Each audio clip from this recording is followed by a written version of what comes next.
Welcome to the Daily D, and today we are making Ohio State Buckeyes. Now, the first thing we're going to do is add to our mixing bowl peanut butter. I don't know about you, but I hate measuring out peanut butter. It's just so messy, but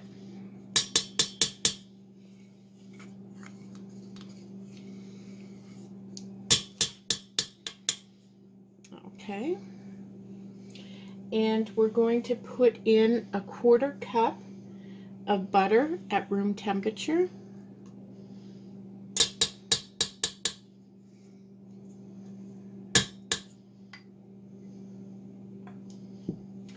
And 1 teaspoon of vanilla. I prefer pure vanilla extract, but you know, if it's too pricey for you or it's not available, you can use the artificial vanilla extract. And so I am going to beat this until it is smooth, and we will be right back. Okay, so I forgot to tell you how much peanut butter, and it's 1 cup of smooth peanut butter.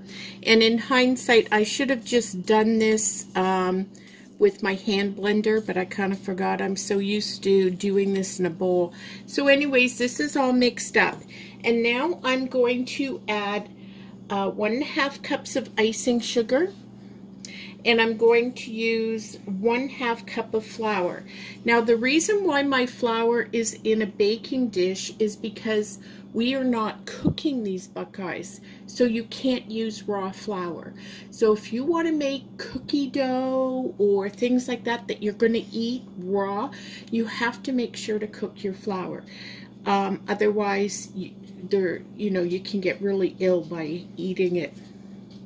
So all you do is put it in a baking dish, and you put it in a preheated 350-degree oven for about 5 minutes. And it doesn't do anything to the flour. You don't really see a change in the flour at all.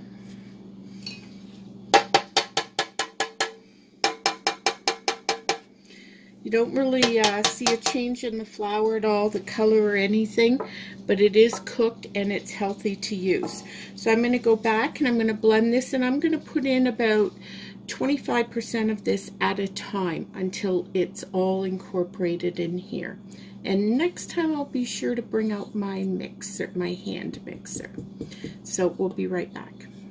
Okay, so we are back, and as you can see, the cookie, the dough mix kind of looks a little dry and crumbly. That's the way it should be. Don't worry about it.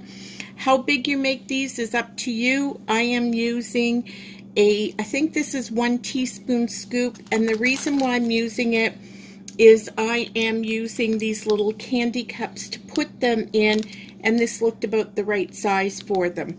But you can make them bigger, and if you don't have a scoop, that's okay. So what you're going to do is get how much you want, just put it in your hand and roll it. And as you can see, even though it looks dry, once you get it in your hand, it comes out really nice. And then you're just going to put it on a baking dish. And you're going to do this for all of them. Obviously, how many this makes depends upon how big you make them, but I'm going to go through and make the rest of these, and we'll be back. Okay, so I've made them all up. I made 40 out of them, out of that small amount, which is really good. And we are now going to put these in the fridge for an hour, so we'll see you when they're ready to get to the next step. Okay, so these are nice and cool. In this microwave safe bowl, I put in 1 cup of semi-sweet chocolate chips and about a tablespoon of Crisco. You do not need to put in the Crisco. I do because I think it gets just a little more of dippable consistency, and it doesn't affect the flavor. You put this in, I put it in on high and stir it every 30 seconds. Until all the lumps and everything have disappeared, and it's all melted and all there's no lumps and everything. So I'm going to do this and we'll be right back. Okay, we are back. This is nicely melted. Traditionally you dip these in semisweet chocolate, which is what I'm doing. But if you prefer milk chocolate, you can do that. So you're just going to tap it. You're going to stick something in here, toothpick or whatever. You're going to tap it. You don't want too much extra on there. And then you're going to put it on the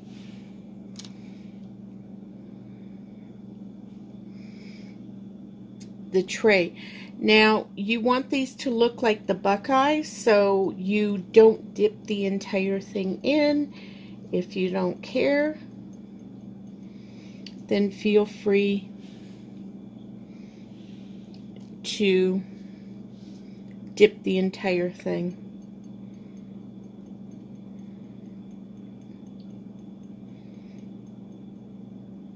Now, these do end up with a hole in them.